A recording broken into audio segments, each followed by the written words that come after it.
Two of the most prominent states to use a parliamentary system are the United Kingdom and Japan. Political science professor Chu Chao-hsiang says there are problems with such systems, including whether members of parliament are qualified to serve on the cabinet. Chu would prefer that Taiwan keep its president, but instead give the people greater say over a prime minister who would head the cabinet. Recently, Japanese Prime Minister Shinzo Abe called a snap election. His goal was to secure support of the people for his difficult economic reforms. This is one aspect of the parliamentary system of government at work. It can solve disputes between administrative and legislative branches.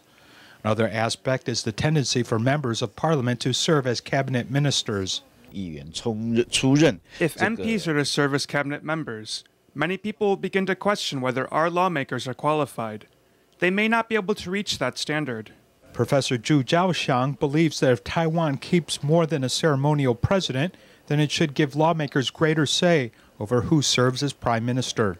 When an election is held and the president finds that his party no longer holds a majority, he needs to let the opposition party leader become prime minister.